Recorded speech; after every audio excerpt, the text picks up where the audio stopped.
नमो शेतकरी महासन्मान निधीचा 6वा हप्ता 93,26,000 शेतकरी कुटुंबांना आजपासून मिळणार आहे। मुख्यमंत्री फडणवीसांच्या कार्यालयाकडून सोशल मीडियाच्या माध्यमातून माहिती। राज्यामधल्या 560 गोशाळांच्या खात्यामध्ये देशी गोवंश परिपोषण योजनेचे 25,44,00,000 रुपयांचं अनुदान जमा। मुख्यमंत्री फडणवीसांच्या हस्ते ऑनलाईन पद्धतीने 3 महिन्यांचं अनुदान जमा। नांदेड जिल्ह्यामध्ये सोयाबीन फूड प्रोसेसिंग युनिट स्थापन करा, राज्यसभेमध्ये खासदार अजित गोपछडे यांची मागणी। नाशिक शहरामधील रस्ते आणि पाण्याच्या प्रश्नावरती मनसे आक्रमक। मनसेच्या शिष्टमंडळाने महानगरपालिका आयुक्त मनीषा खत्री यांना दिलं निवेदन। सत्ताधारी भाजपच्या आमदारांवरती केली गंभीर टीका।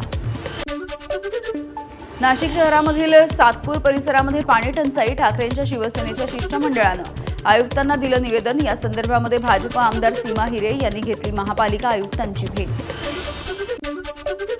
अलिबाग तालुक्यामधील कारले, आसनपोई यासह अनेक गावांवरती पाणी टंचाईचं संकट। गावकऱ्यांवरती पाणी विकत आणण्याची वेळ।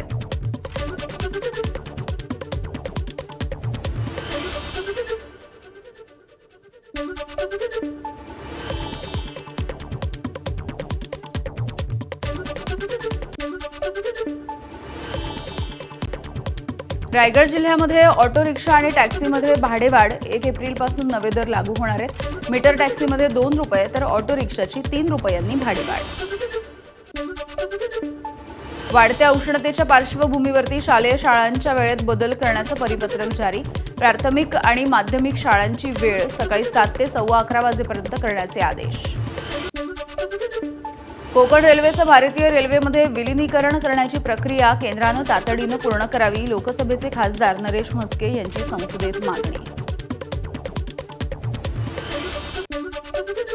नाशिक आणि त्र्यंबकेश्वर ही दोन्ही स्थानं महत्त्वाची आहेत, त्यामुळे नाशिक त्र्यंबकेश्वर या दोन्ही नावानं कुंभमेळ्याचं नामकरण केलं जाणार। कुंभमेळा नामकरणाच्या वादावरती मंत्री गिरीश महाजन यांचं वक्तव्य। गोदावरी नदी घेणार मोकळा श्वास। मंत्री गिरीश महाजन यांची घोषणा। गोदावरी नदीवरील सिमेंट स्लॅब काढून टाकले जातील। तिथल्या व्यावसायिकांची योग्य व्यवस्था करण्याचं सुद्धा गिरीश महाजन यांचं आश्वासन। पाणी पुरवठ्याच्या योजना निधीच्या अभावी रखडल्या। वाशिमचे पालकमंत्री दत्तात्रय भरणे यांची कबुली। नाशिकच्या कळवणमधील बोगस बांगलादेशी लाभार्थीच्या प्रकरणी 181 बोगस लाभार्थ्यांवरती कळवण पोलिसांमध्ये गुन्हा दाखल। माजी खासदार किरीट सोमय्या यांनी केला होता पाठपुरावा। नागपूरमधील हिंसाचार प्रकरणामधील आरोपी फहीम खानला 31 मार्चपर्यंत पोलीस कोठडी। फहीम खानला अटक केल्याच्या नंतर त्यानं पोलिसांवर मारहाण केल्याचा आरोप आहे। नांदेडमध्ये मुख्याध्यापकानं मोबाईलवरती अश्लील व्हिडिओ पाठवल्याची विद्यार्थिनीची तक्रार। तक्रारीच्या नंतर मुख्याध्यापकानं विष घेऊन जीवन संपवलंय। मुख्याध्यापकावरती पोक्सोच्या अंतर्गत गुन्हा दाखल झालाय।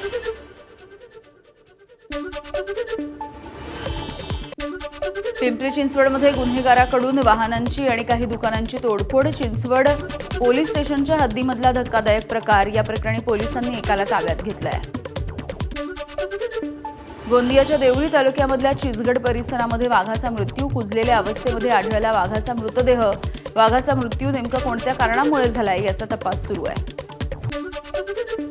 जळगावच्या भुसावळमध्ये कर्कश आवाज करणाऱ्या बुलेटचे सायलेन्सर आणि फॅन्सी नंबर प्लेट असलेल्या 18 बुलेट्सवरती कारवाई। बुलेट जप्त करत बुलेटचे सायलेन्सर नष्ट केले जाणार। गडचिरोलीमधील 61 लाख रुपयांच्या दारूवरती चालवला बुलडोझर। देसाईगंज पोलिसांची कारवाई। विविध 520 गुन्ह्यांमधील 61,77,000 रुपये किमतीची दारू पोलिसांनी नष्ट केली आहे। निवासी स्कूलच्या अधीक्षकाची 4 ते 5 विद्यार्थ्यांना अमानुषपणे मारहाण। गडचिरोलीच्या अहेरीमधल्या एकलव्य निवासी मॉडेल स्कूलमधली ही घटना आहे। या प्रकरणी अधीक्षकाच्या निलंबनाचा प्रस्ताव आदिवासी विकास आयुक्तांना पाठवण्यात आला आहे।